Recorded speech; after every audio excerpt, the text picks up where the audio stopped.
The body was found around 11 Found in the Chattahoochee River. Hours later, the body was brought out. We were then getting victims turning up almost every week.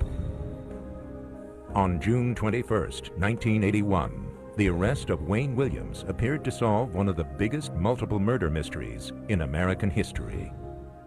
People were just wondering, when will this end? Someone had to be convicted to stop the fear in Atlanta. But now, troubling new questions are being raised about that conviction and the investigation that led to it. I did not kill anybody. I did not hurt anybody.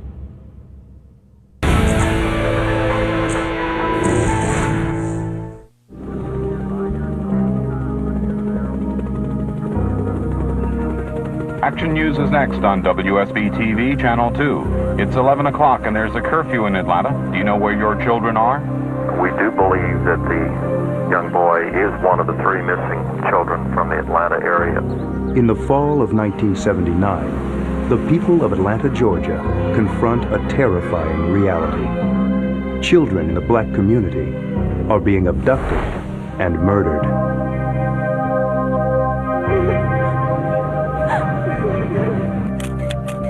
Jeffrey Lamar Mathis, 10 years old, missing since March 11th when he left home to run an errand.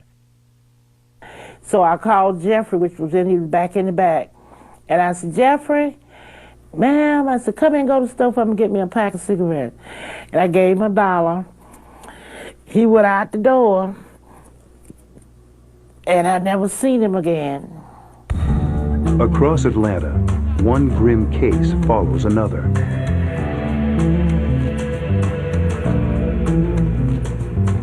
Camille Bell recalls the day her son Yusuf agreed to run an errand for an elderly neighbor. And we know that he got to the store, and we know that he brought the snuff, and we know that he left the store, and he disappeared off the face of the earth. Yusuf Bell, 9 years old, missing from his home for almost a month. Now, going to the store was not unusual. The store is only 3-4 blocks away, and this was something that kids did all the time. Yusuf's body was found Thursday in an abandoned schoolhouse at Fulton and Martin Streets near the Atlanta Fulton County Stadium. Police believe the boy, who had been missing for 18 days, was strangled. At first, no one realizes the full extent of the horror because there is no coordination between different police agencies. So Detective A working on case A, you had Detective B working on case B, and neither detective talking to each other. It is the mothers of the victims, drawn together by their mutual frustration and grief, who see the similarity of the cases and the likelihood of a single killer. We decided as a group to go and tell the mayor and the police commissioner what was happening.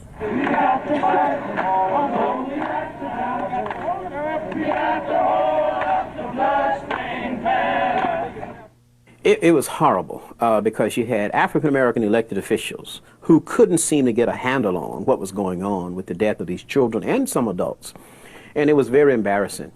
Finally, on July 17, 1980, Mayor Maynard Jackson announces the formation of the Special Police Task Force on Missing and Murdered Children. Somewhere out there knows what we're looking for, knows who's doing this insane series of acts and attacks on our children. Atlanta Public Safety Commissioner Lee Brown went on local television to ask for help. If you have any information, please call the Special Task Force on Children at 658-6818. In part, because all the victims are black, rumors begin to circulate that the Ku Klux Klan is behind the killings. Many Atlanta citizens, black and white, believe the city may be moving toward rioting and widespread racial violence. On October 13, 1980, another tragedy pushes fear and anger to the breaking point. The explosion was so intense, it blew the roof off, threw little children outside, killing 4 instantly. The explosion at a daycare center convinces many in the black community that they are under siege. Maynard Jackson, the mayor of Atlanta, was called to the scene, and he had to get on a bullhorn and quiet the crowd down and calm them down. That's where we And at that point, you could sense there was something building in Atlanta. It is later revealed that a faulty boiler is the cause of the explosion. But the event galvanizes the city. The black community demands answers. City Councilman Arthur Langford initiates a community-wide effort called Saturday Searches. On the very first Saturday, volunteers combing a vacant lot discover the remains of 7-year-old LaTanya Wilson. The searches continue as more bodies are discovered. Atlanta's nightmare makes headlines around the world. Finally, yielding to political pressure from Atlanta's mayor, Washington sends 200 FBI agents to the city. The murders continue and the fear mounts. The city offers a $100,000 reward for finding the killer or killers. When Muhammad Ali announced he would add to the reward fund, making it $500,000, even city officials were surprised. They had been told early this morning Ali was planning to contribute, but they had no idea it would be that much. Even more money is raised when Frank Sinatra and Sammy Davis Jr. stage a concert to benefit the task force investigation. Finally, President Reagan names Vice President Bush to coordinate federal and local efforts. This administration is doing and will continue to do what we can to help bring an end to this tragedy. For grieving mothers, the new coordinated effort does little to end the despair and frustration. It was always, we got it, we doing it, and nothing is being done. Nothing is being done.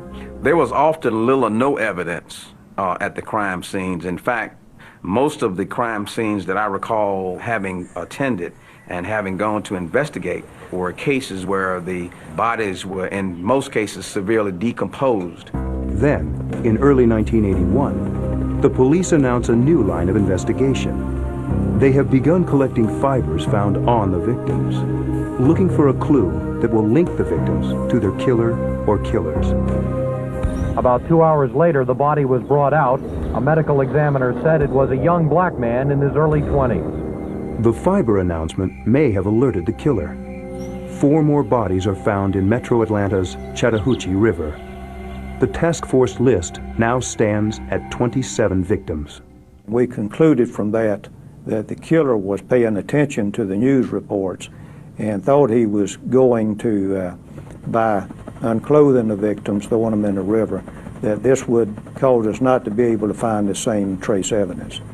But the experts are able to recover fibers, and the river cases prompt the authorities to begin nighttime stakeouts at all Chattahoochee Bridge crossings. After 2 weeks, their patience is rewarded. When we return, is this the man who terrorized a city? In the pre-dawn hours of May 22nd, the surveillance of Atlanta's bridges pays off. A policeman hears what could be a body hitting the water. According to the record in the case, 3:00 a.m. in the morning, Robert Campbell, who was a young police recruit under the bridge, heard a splash and then saw lights come on a vehicle. And so the vehicle slowly began to move in a southerly direction across the bridge. Wayne Williams admits he was on the bridge that night. I proceeded south at that point towards Atlanta on South Cobb Drive, which is our Bankhead Highway. I crossed the bridge. As I crossed the bridge, I was looking for a telephone. But he says he did not stop and did not throw anything into the river. When the police follow and stop him near the bridge, Williams cooperates fully. Well, Wayne was questioned, and then he allowed the authorities to search his car, and then he noticed on one of the officers a task force badge. And I looked at him and said, "Oh, you with the task force." And by that time, the FBI agent walked back up, and he didn't say anything. And I said, "Oh, this is about those kids, isn't it?" And that was exactly what I said. And they questioned him some more, searched the car, and then they let him go. 3 days later, on May 24th, the body of Nathaniel Cater was found less than a mile downstream from the Jackson Parkway Bridge. The oldest victim yet, 27, was found in the Chattahoochee River. With this discovery, the authorities decide that Wayne Williams is the prime suspect. 13 days later, the FBI questions Williams at their office for 12 hours. And when I got back upstairs, my dad was in there. And at that point, I just broke down and went to crying with my father. I said, you know, what's going on? In terms of our efforts tonight, we have not ended up with the information that would result in an arrest. The last thing that was said as I was leaving the office, McGrath, and I'm going to use his words, looked at me and said, I'm going to get your ass. By that time, the media vans had started to camp out at Wayne's house, and the circus began for the next 17 days. All right, everybody on this property are pressing against you two criminal trespass. When you're trying to get in your own home, you've got to literally fight your way through a sea of people. And in our efforts to try and get these people away from the house so we could have a normal life, it was frustrating. Meanwhile, a lawyer for the man questioned, Wayne Williams, said he would go to court next week to try to stop harassment by the news media and police. The news is saturated with information about him. 23 years old, he still lives with his parents, who are retired school teachers. He is their only child. His early years were promising. In grade school, he was installed as student council president by civil rights leader Andrew Young. As an adolescent, Williams operated a small radio station out of his parents' home. In later years, Williams worked as a freelance photographer for the Atlanta Fire Department and local television stations. More recently, he had embarked on a career as a talent scout with music business aspirations. To authorities, there was a sinister reason for this new ambition. Start with Williams he was not professional in this regard, but he spent his own money to give kids who couldn't sing, who couldn't play an instrument, he still gave them an audition. And I submit to you that this was his bait that he used to get kids to come around him. Just because I didn't get a hit record out by the time I was 23, does that make me a failure? Well, if that's the case, then there are a lot of failures in this world. Despite their suspicions, the police refrained from arresting Wayne Williams. We were looking at him very strongly, but we were nowhere near the point of arresting him. That was a decision made by the task force on its own. Louis Slayton did not have sufficient evidence to link Wayne Williams with any of the names on the task force list, but was under tremendous political pressure to make an arrest in this case. I remember the former district attorney of Fulton County, Louis Slayton, publicly saying, I don't think we have any evidence to arrest anybody, including Wayne Williams.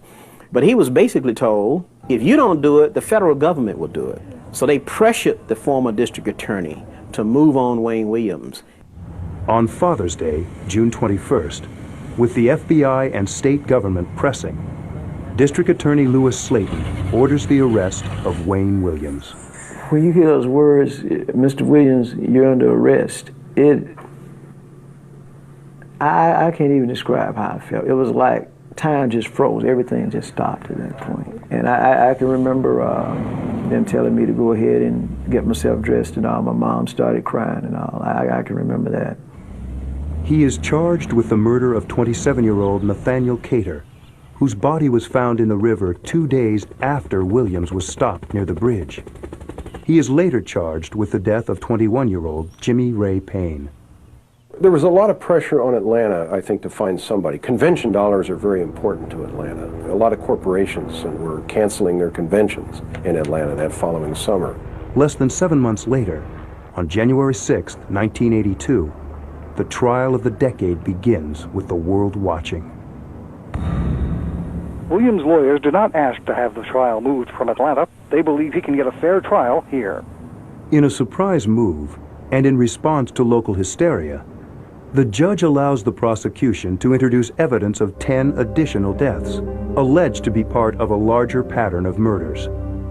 Now, in effect, Williams must defend himself on 12 counts, even though he is officially charged with only 2 murders. Whenever you have a trial where the prosecution is permitted to introduce evidence of other crimes, the fact that the jury hears that the defendant is a criminal in some way weighs very, very heavily on them. It's almost impossible for them to get it out of their mind. The prosecution alleges 2 motives for the killing spree. They suggest that Williams is a sexual predator. I have never had a homosexual relationship with anybody. I'm not gay, never been gay, and And this was obvious. This was part of their psychological profile that I think they had a behavioral analyst come up with.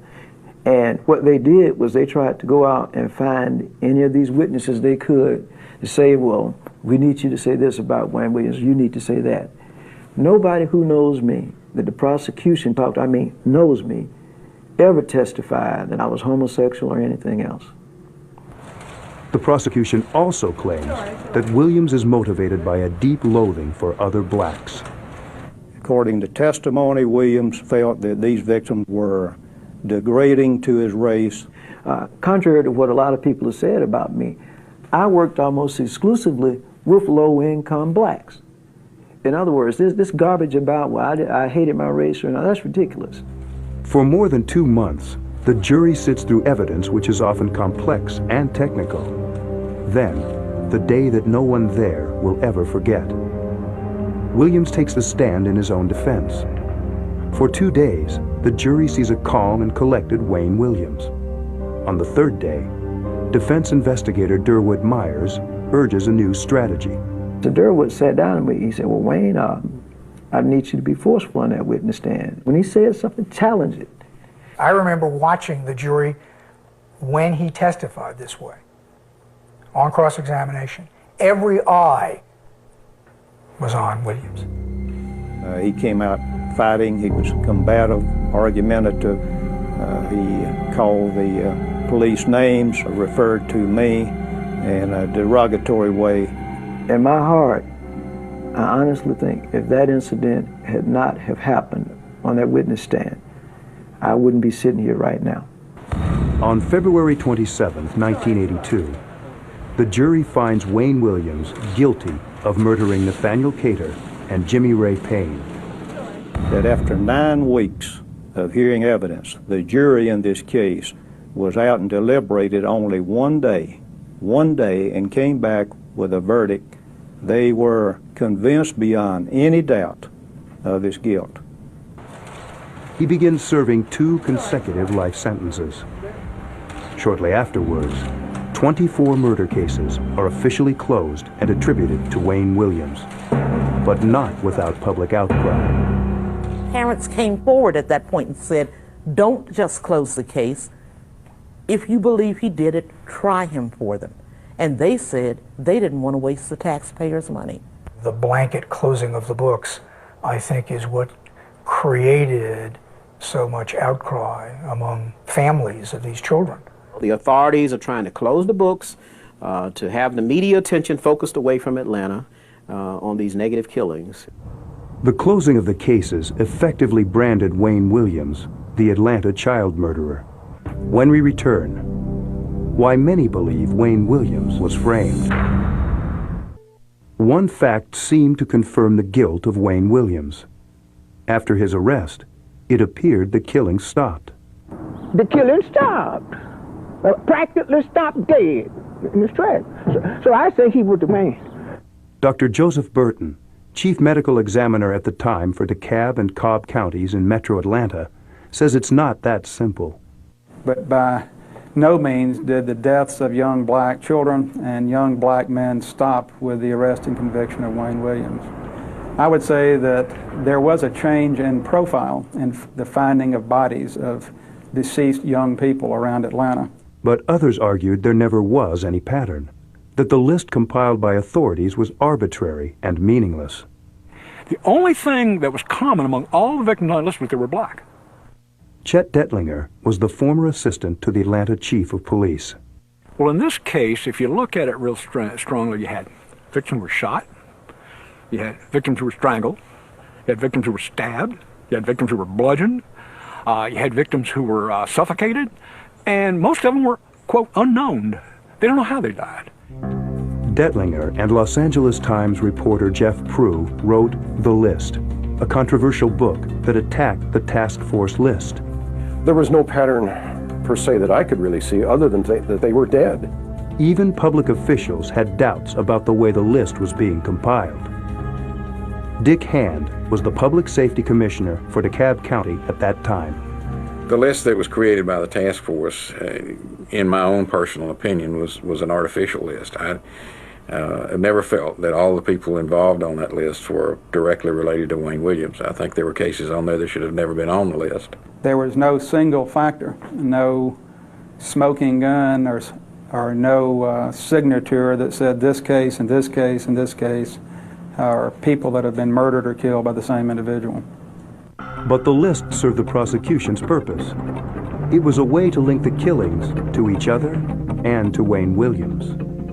They chose 10 cases from the task force list, 8 children and 2 adults. This in turn allowed the prosecution to introduce different pieces of evidence from the 12 different cases. The most important evidence linking Williams to the victims was minute textile fibers. Well, without the fiber evidence, they probably couldn't have convicted him because there was simply insufficient evidence to tie him to the 2 murder victims for which he was on trial, let alone any of these other children. After his arrest, police removed fiber samples from cars Williams had used and from the Williams home, including a bedspread, carpet, and throw rug.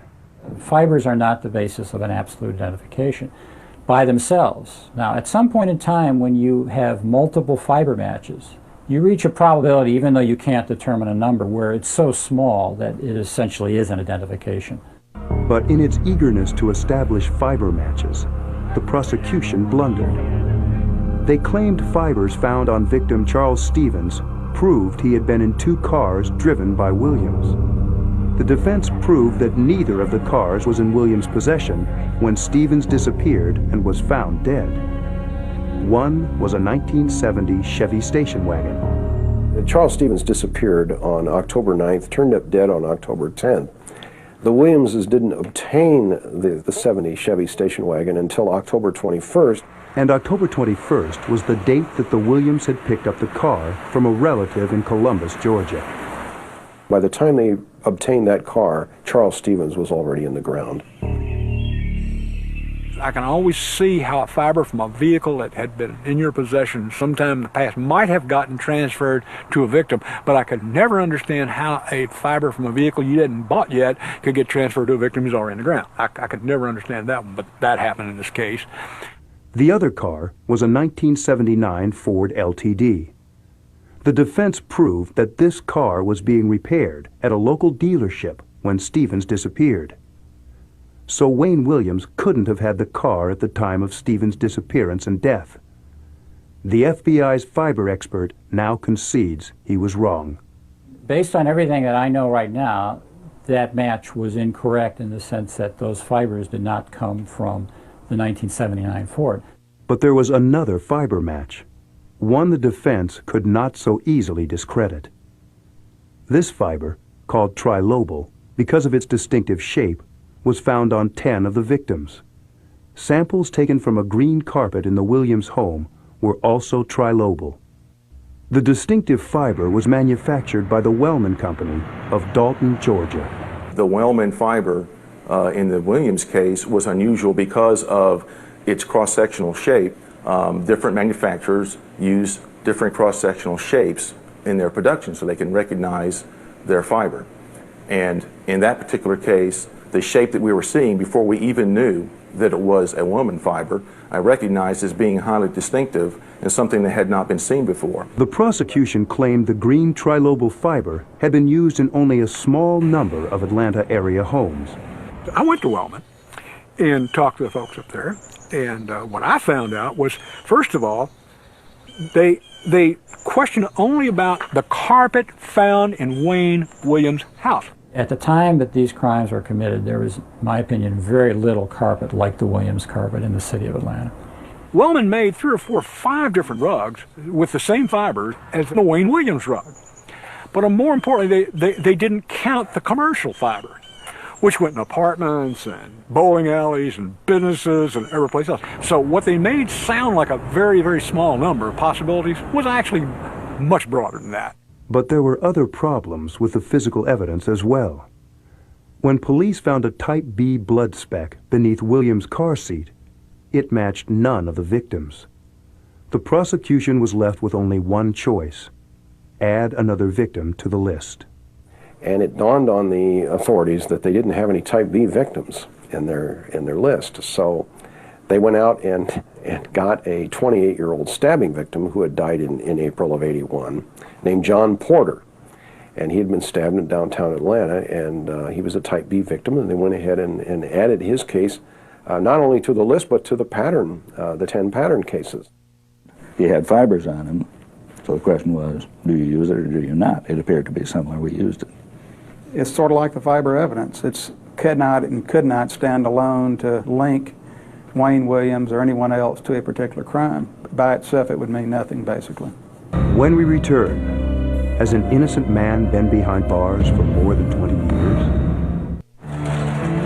Wayne Williams had first become a suspect the night police say he threw the body of Nathaniel Cater from the James Jackson Parkway Bridge.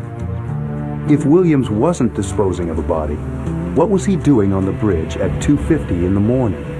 At the time, I was engaged in a series of music auditions for a company that I had, a talent company. And I think it was on May the 20th, that afternoon, there was a young lady that called by the name of Cheryl Johnson. Williams claims he had scheduled an interview with Cheryl Johnson.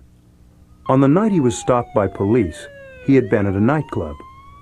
On his way home, he says, he decided to confirm Johnson's address before their meeting the next morning. As I crossed the bridge, I was looking for a telephone because I was going to try one more time to verify this address that I had on Cheryl Johnson. In fact, Williams never succeeded in contacting Johnson. If she really did exist, she may have given him the wrong address and the wrong number. We're sorry. Your call did not go through. So I figured by now, well, you know, this was a wild goose chase, so I'm going to go ahead and head back to Atlanta. Now, over a period of several days, he was interviewed by the FBI, and he held a news conference, and he gave differing versions of that same story. It has always been held against Williams' credibility that he claimed to be crossing the bridge in search of a phone. Now, for the first time, he explains. Okay, well, I know a lot of people always have asked the question, well, how come if I were going back to Atlanta, I just didn't continue south on James Jackson Parkway and went back across the bridge? At the time these murders were going on, I knew these people were staking out from the bridges because I had a lot of friends who were police officers. And I'll be honest with you, I was just curious as to what I could see in the area that night. So I said, well, I've got to go back home, so I'll just go by this way to see what I can see. I don't think Wayne Williams ever stopped on a bridge. I don't think he ever came close to stop. I don't think anybody stopped on the bridge. They had to have probable cause, so they said, well, you know, this guy stopped on the bridge and his body went in the water. It didn't happen. I never stopped on the bridge. I never threw anything off the bridge, and nobody ever testified that I did. And there's more. There was a witness who said he met and talked with Nathaniel Cater the day after the prosecution claims Williams threw Cater's body off the bridge. There was also another witness, by the way, who said he saw Nathaniel Cater the day after Wayne Williams was supposed to dump his body in the water. The man was Jimmy Tightrope Anthony, and he wouldn't have been mistaken about Cater's identity. He and Cater were neighbors. Jeff Prue later interviewed Tightrope Anthony. Anthony told me that he was going downtown to pay his rent at the Healy Building in the heart of downtown Atlanta, and that while he was entering the building, he happened to see Nathaniel Cater sitting nearby, and he said, "Nate, how you doing?" He says, "I'm doing fine. I got myself a new job." If Anthony's story was correct, Wayne Williams could not have killed Cater. The state was trying to tell us that Nathaniel Cater was dead either on the Thursday night, May 21st, or he was dead when he went into the water on Friday morning, May 22nd. But amazingly, the defense decided not to call Tightrope Anthony to testify because it did not fit in with their strategy. The other man Wayne Williams was convicted of murdering was Jimmy Ray Payne. But Payne's death certificate listed the cause of death as undetermined rather than homicide. Because you can't indict a person and charge him for unknowing somebody or undetermining somebody. You got to have a homicide before you can indict somebody for murder. Subsequently, medical examiner Sali Zaki changed the cause of death to read homicide. There's nothing strange or wrong with that.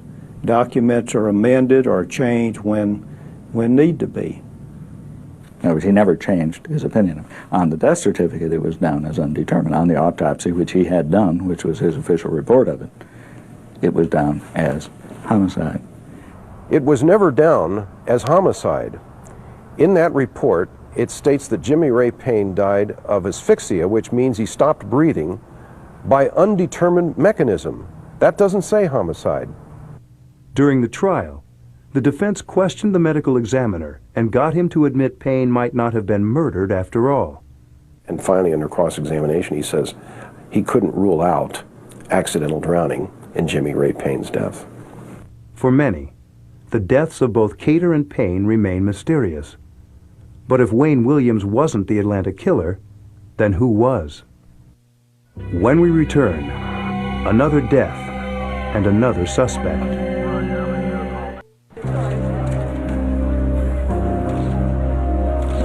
If Wayne Williams wasn't the serial killer who terrorized Atlanta, then who was? One answer may lie in the murder of a little boy named Clifford Jones. The Clifford Jones case was the case that convinced me that they had no case against Wayne Williams. In August 1980, nearly a year before Williams was arrested, Eunice Jones and her children came to Atlanta from Cleveland, Ohio, for a family reunion. On the afternoon of August 20, Eunice asked her sons Clifford and Emmanuel to make a trip to the local supermarket. We already was stressing, for them not to separate, from each other. That's why we had all three of them go together. Because all these children kept coming up murdered, coming up found in the woods and stuff, and we were scared it was going to happen to them. This is where police, acting on a tip, found Clifford Jones's body less than 24 hours after he disappeared, beside this dumpster behind a laundromat on Hollywood Road. 12-year-old Clifford Jones' name was quickly added to the task force list. Complete police files on the Jones case did not become public until 5 years after Williams was tried and convicted.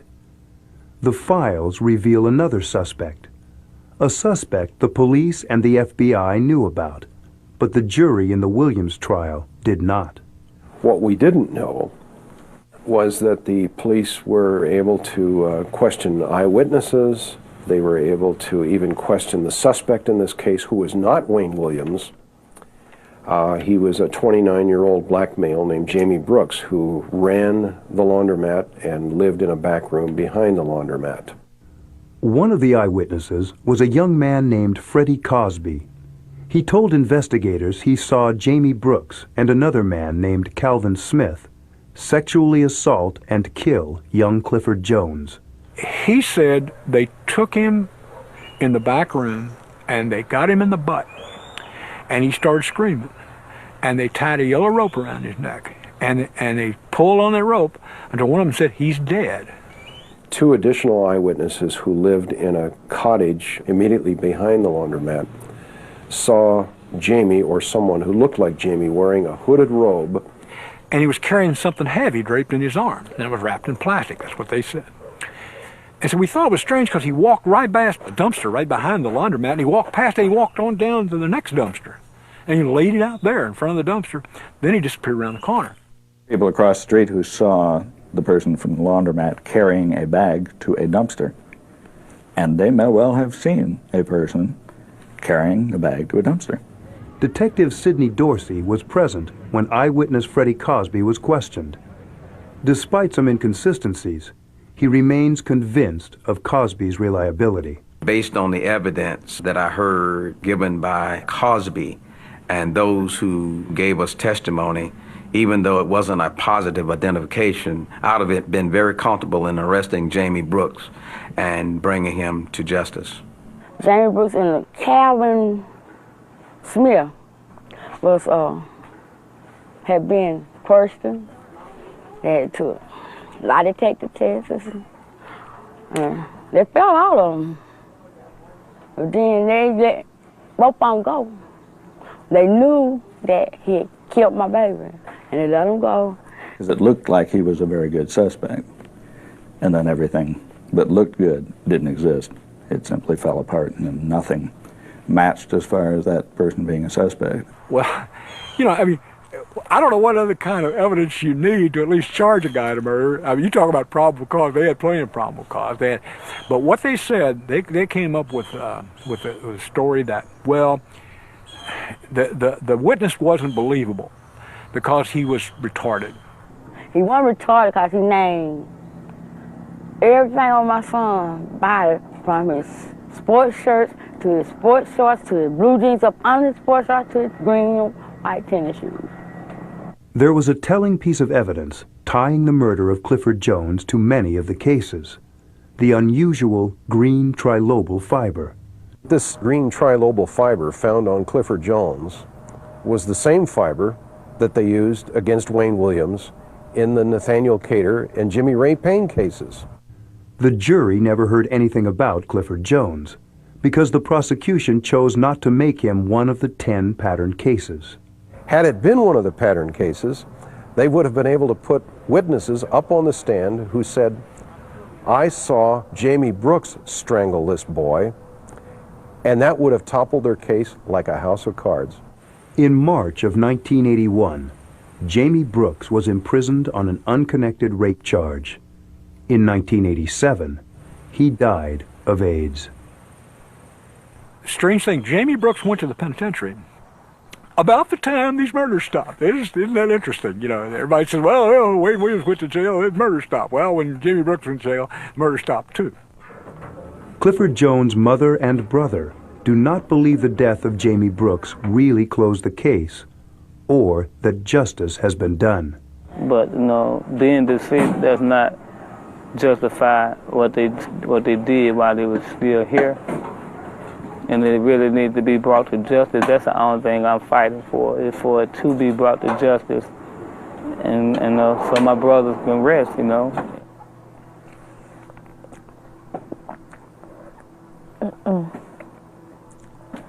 They told me let Jamie and them go because they had who they wanted for killing Clifford, which was Wayne Williams.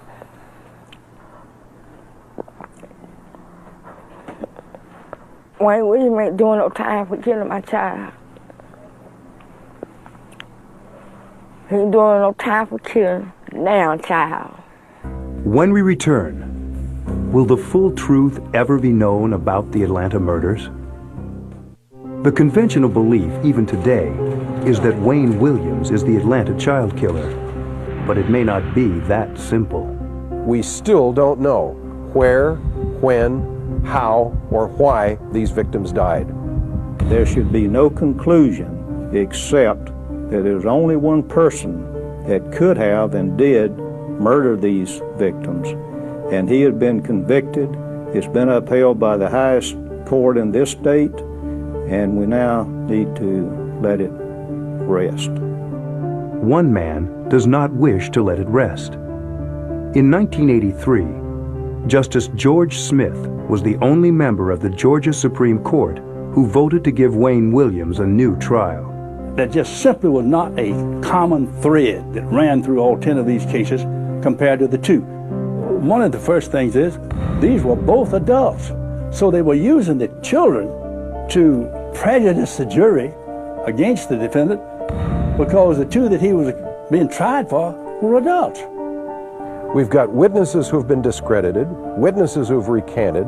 We've got possible Ku Klux Klan involvement that was never known to the defense during Wayne Williams' trial.